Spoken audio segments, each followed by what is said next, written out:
보통 처음에 오픈하자마자 막 1억씩 팔고 그래서 나 계속 이대로 1년 내내 1억 팔아? 생각을 하는 순간 많이 힘들어집니다. 이 상품의 적정 가격이 예를 들어서 10만 원인 걸 누구나 알아요. 근데 일시적으로 5만 원이 할인되면 그 다음에 10만 원으로 올라가도 사겠지만 음식은 그렇지가 않잖아요. 보통 오픈하고 장사하다 보면 잘 될 때 막 밀려 들어오잖아요. 근데 내가 이걸 쳐낼 상황이 안 돼요, 이 매장에서. 그래도 이 순간의 매출에 약간 눈이 멀어서 이걸 계속 꾸역꾸역 받는 상황이 생겨요. 근데 그러면서 실망하는 사람들이 쌓이면 한순간에 돌아서거든요. 근데 내가 애초에 이 매장을 오픈하고 운영할 때 내가 정해놓은 스탠다드 안에 이 정도는 무조건 해야 돼. 서비스는 이 정도를 해야 되고 메뉴 퀄리티는 이 정도로 나와야 돼요. 그게 넘어서는 순간 저는 그 손님까지는 받지 말아야 된다고 생각을 해요.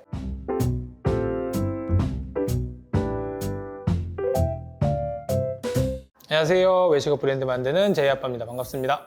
장사에서 오픈 첫 달 매출은 그대로 믿으면 안 된다는 말이 있더라고요. 왜 첫 달 매출은 함정이라고 할까요? 근데 오픈빨이라는 건 결국엔 호기심에서 들어가는 거거든요. 이거 뭔가 새로 생겼대. 여긴 다른 데보다 뭔가 다를까라는 기대감을 가지고 들어가는 거예요. 그러다 보니 원래 갈 생각이 없었던 매장인데 들어가시는 경우도 많고, 그리고 오픈하면서 마케팅을 하다 보니 여러 가지 노출이 많이 돼서 궁금해서 방문하시는 분들이 대부분이면 뭐 상권마다 다르긴 하지만 3개월이면 빠지거든요. 오픈 기간 동안 예를 들어서 한 달 매출이 5천이었다. 그럼 30%는 빠진다고 생각을 해요. 근데 30% 빠지는 것도 저는 성공이라고 생각을 합니다. 왜냐면 기대감을 충족시키기가 요즘엔 갈수록 더 쉽지 않거든요. 그래서 보통 처음에 오픈하자마자 막 1억씩 팔고 그래서 나 계속 이대로 1년 내내 1억 파나? 생각을 하는 순간 많이 힘들어집니다. 그래서 요건 오픈빨이다. 3개월 후에 매출이 빠졌을 때 요걸 다시 오픈빨의 수준으로 끌어올리는 전략을 가지고 장사를 하셔야 된다고 생각합니다. 저희 집 앞에 갈비탕 집이 하나 있었는데요. 오픈 초기에 갈비탕 가격을 거의 2,000원 정도 낮춰서 판매를 했었어요. 그런데 시간이 지나 가격을 다시 원래대로 올리니까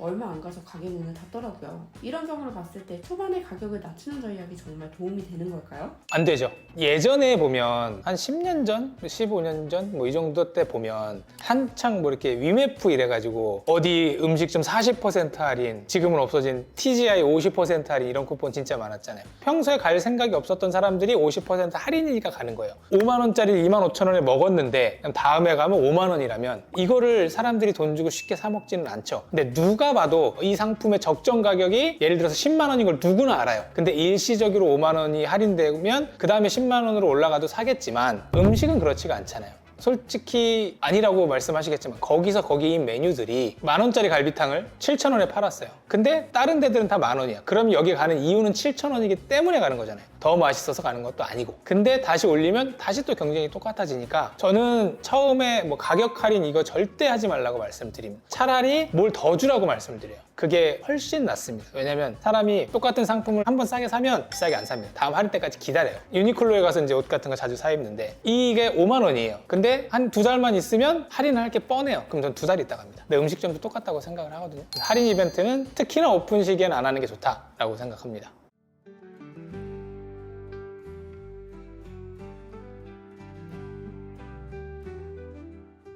그렇다면 오픈 초기에 매출이 잘 나올 때 사장님들이 가장 많이 하는 실수는 무엇일까요? 가격 할인, 그리고 손님이 보통 오픈하고 장사하다 보면 잘 될 때 막 밀려 들어오잖아요. 근데 내가 이걸 쳐낼 상황이 안 돼요, 이 매장에서. 그래서 서비스 자꾸 막 잘못 나가고 실수하고, 그래도 이 순간의 매출에 약간 눈이 멀어서 이걸 계속 꾸역꾸역 받는 상황이 생겨요. 이게 한 사람당 얼만데. 근데 그러면서 실망하는 사람들이 쌓이면 한순간에 돌아서거든요. 근데 내가 애초에 이 매장을 오픈하고 운영할 때 내가 정해놓은 스탠다드 안에 이 정도는 무조건 해야 돼. 서비스는 이 정도를 해야 되고 메뉴 퀄리티는 이 정도로 나와야 돼요. 그게 넘어서는 순간 저는 그 손님까지는 받지 말아야 된다고 생각을 해요. 그래야 이게 계속 유지가 되지, 손님 욕심? 요거는 조금 안 돼야 될 것 같고, 그리고 또 하나 더 말씀드리면 장사가 안 되고 매출이 떨어지는 이유를 메뉴가 부족해서라고 생각하시는 분들이 계세요. 아까 말씀하신 갈비탕을 팔다가 손님이 떨어졌어요. 근데 갑자기 옆에서 수육을 팔아. 수육 하다가 또 안 나와. 그럼 또 뭐 팔지? 갑자기 뭐 회무침 같은 거 팔고. 이러면 이 매장의 정체성이 사라지거든요. 그래서 매출이 떨어진 걸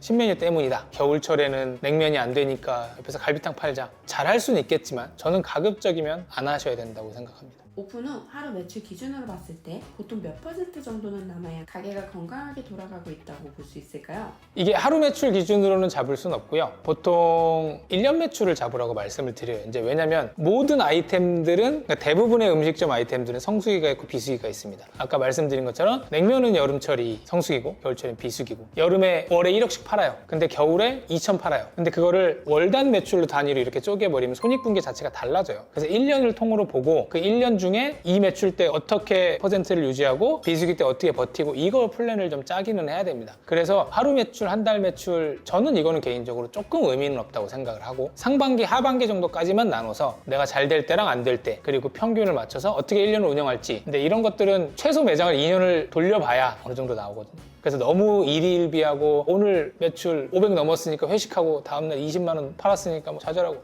이러면 안 된다고 생각합니다. 그렇다면 오픈빨이 끝났다고 느껴질 때 사장님들은 가장 먼저 무엇을 점검해야 할까요? 장사를 하면 재방문에 진짜 목숨을 걸어야 돼요. 한 팀이 오던 두 팀이 오던 이분들이 와서 만족했어. 다음에 또 올 것 같아. 그러면 시간이 지나면 쌓입니다. 계속 쌓여요. 그리고 이걸 조금 늘리고 싶다라고 할 때 마케팅을 하는 거지. 어떻게 하면 한 사람이 이 사람이 또 오고 또 오면 이 사람 다른 사람 데리고 오거든요. 그럼 그게 결국엔 쭉쭉쭉 쌓여서 복리처럼 손님이 커지는 거라서 손님을 어떻게 하면 만족시킬까? 좀 원론적인 얘기긴 한데 거기에 포커스를 두시는 게 맞는 것 같습니다. 1, 2년 정도 지켜봐야 한다고 하셨는데 그렇다면 무작정 버티기만 해도 되는 걸까요? 버티는 게 이제 보통 자영업은 3년을 버텨야지 뭐 살아남는다. 어느 부분은 맞는 말입니다. 근데 버틴다는 게 저는 현상 유지는 아니라고 생각하거든요. 버티는 건 조금씩 나아지는 게 저는 버티는 거라고 생각을 해요. 그래서 한 사람이든 두 사람이든 왔을 때 이 사람들이 진짜 만족했는지를 좀 찾아야 되는데 계산하고 나갔을 때 맛있게 드셨어요? 식사 맛있게 하셨어요? 라고 했을 때 맛없었어요. 이런 사람들은 저는 별로 없다고 생각해요. 네, 맛있었어요 하고 한 사람이 진짜 만족했지 않았을 수도 있어요. 그래서 이런 것들을 조금 객관적으로 볼 수 있는 지표들이 필요한데 저는 이번에 이제 제가 컨설팅 들어가는 매장에서 그런 지표들을 지금 만들고 있긴 해요. 이분이 정말 만족했는지 그런 부분들을 조금 체크를 하셔야 되지 않을까 합니다. 장사를 시작하기 전에 버틸 수 있는 자금을 확보하고 시작해야 한다는 이야기가 있던데 이 말이 현실적으로도 정말 맞는 이야기일까요? 예를 들어서 프랜차이즈예요. 프랜차이즈를 오픈을 했어요. 근데 얘가 창업비가 2억이 들어간대요. 그러면 막 대출 땡기고 뭐 하고 해서 어떻게 2억이 만듭니다. 그러면 오픈하자마자 이거를 내가 어쨌든 이자라도 갚아야 되잖아요. 그럼 마음이 쫄리면서 이상한 짓을 자꾸 하거든요. 이 사람들을 쌓는다고 생각을 하고 그거를 버틸 수 있는 자금을 쟁겨놔야 돼요. 그래야 마음이 좀 덜 쫄립니다. 3개월 후에는 반전이 될 거라고 플랜을 짜고 움직여야 되는데 보통은 그렇지 않죠. 그래서 제가 상담할 때마다 늘 말씀드리는 게 예비 자금이 1억이 있어요. 근데 1억 가지고 3달에 오픈을 할 생각이에요. 근데 저는 7천만 원으로 오픈을 하고 1년 있다가 오픈하라고 얘기를 해요. 순간에 이거 좋아 보여서 오픈하고 나면 진짜 많이 후회하고 장사가 잘 안 되거든요. 그래서 버틸 만한 자금 그리고 장사를 어떻게 해야 될지에 대한 뭐 공부나 이런 것들도 충분히 하시고 조금 내 기준보다 낮춰지더라도 저는 그렇게 오픈을 하시는 걸 추천을 드립니다.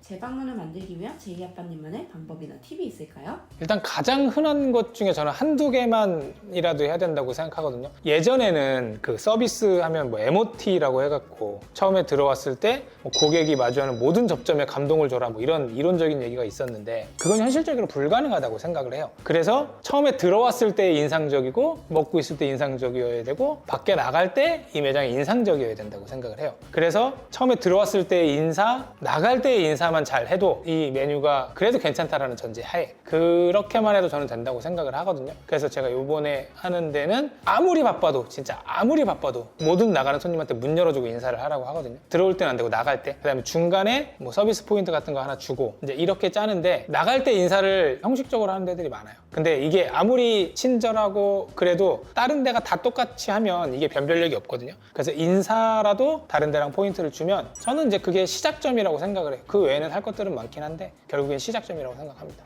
오픈빨이 끝나고 멘붕에 빠진 사장님들께 마지막으로 해주고 싶은 이야기가 있으실까요? 오픈빨이 빠지는 건 그냥 자연현상입니다. 이거를 뭐 내가 못해서 그런가? 왜 안 왔지? 이렇게 생각하면 저는 안 될 거라고 생각을 하고요. 오픈빨이 빠지는 건 당연하고 이제 단골들을 모을 시기라고 생각을 하시면 돼요. 오픈빨이 빠지고 빠지는 손님들은 어차피 내 손님이 아니었다라고 생각을 하시고 처음에 오픈하실 때 1억을 찍고 있으면 우리 매출은 7천이구나 라고 생각하시면 마음이 편하실 겁니다. 근데 오늘은 뭐 오픈빨이랑 이런저런 말씀을 좀 드렸는데 장사는 롱텀이기는 해요. 저한테 장사는 하고 그런 얘기 하라는 댓글이 요즘에 좀 달리긴 하는데 장사는 지금 시작해서 다시 또 하고 있고 앞으로도 제가 직접적으로 현장에서 해보고 검증된 얘기들 조금 더 많이 드리도록 하겠습니다. 감사합니다.